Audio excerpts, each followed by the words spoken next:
치약에 이것 한 방울? 지독한 입냄새 진짜 사라질까? 전문가 의견을 기반으로 알아볼게요. 1. 입냄새 왜 나는 걸까요? 입냄새, 즉 구취는 정말 다양한 원인 때문에 생깁니다. 가장 흔한 원인 80-90% 이상은 바로 입안 자체의 문제입니다. 구강 건조증 침은 입안을 씻어내고 세균 번식을 억제하는 중요한 역할을 해요.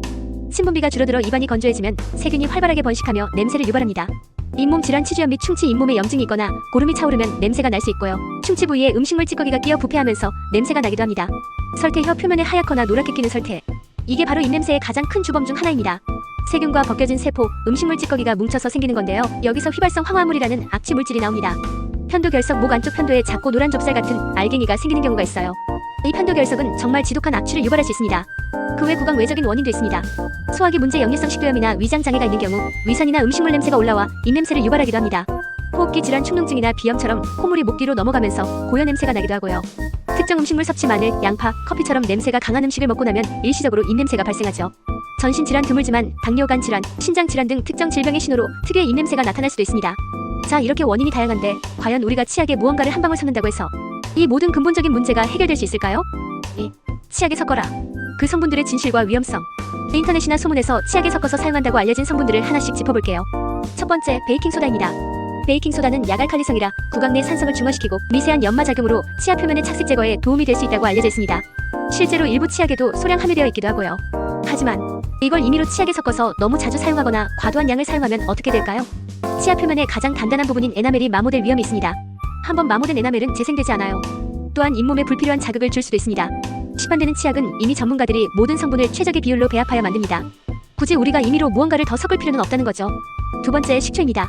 간혹 식초의 살균 효과를 기대하며 사용하라는 이야기가 있습니다. 하지만 이건 절대로 사용해서는 안 됩니다. 식초는 매우 강한 산성입니다. 이걸 치약에 섞어 사용하면 치아 에나멜을 심각하게 부식시킬 위험이 굉장히 큽니다. 에나멜이 손상되면 치아가 시리거나 충치가 더 잘 생기는 등 심각한 구강 문제로 이어질 수 있으니 식초는 음식에 양보해주세요. 세 번째, 과산화수소입니다. 상처 소독약으로 익숙한 과산화수소. 살균 소독 효과가 있는 것은 맞습니다. 하지만 우리가 약국에서 쉽게 구할 수 있는 과산화수소는 구강 내 사용을 위해 희석된 농도가 아닙니다.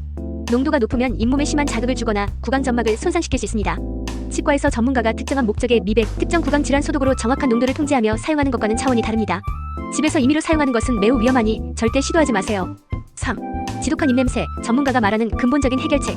결론부터 말씀드리자면 치약에 불확실하고 위험한 물질을 섞을 필요는 전혀 없습니다. 지독한 입냄새를 정말 효과적으로 없애고 싶다면 원인을 정확히 파악하고 그에 맞는 검증된 방법으로 접근하는 것이 가장 중요합니다. 가장 기본적인 해결책은 다음과 같습니다. 올바른 칫솔질과 철저한 구강 위생 습관. 하루 3번, 식후 3분 이내 3분 이상 올바른 방법으로 양치질을 하는 것이 기본 중의 기본입니다. 특히 치아와 잇몸 경계 부위까지 꼼꼼히 닦아주세요. 혀 클리너 사용은 선택이 아닌 필수. 설태는 입냄새의 가장 큰 주범 중 하나이니 매일 혀 클리너로 혀를 부드럽게 닦아주세요. 칫솔이 닿지 않는 치아와 치아 사이, 잇몸과 치아 사이의 음식물, 찌꺼기와 세균은 치실이나 치간 칫솔을 사용해서 꼭 제거해야 합니다. 정기적인 치과 검진 및 스케일링. 잇몸 질환, 충치, 편도결석 등 구강 내 원인은 스스로 해결하기 어렵습니다. 주기적으로 치과에 방문해서 진단받고 필요한 치료를 받으세요.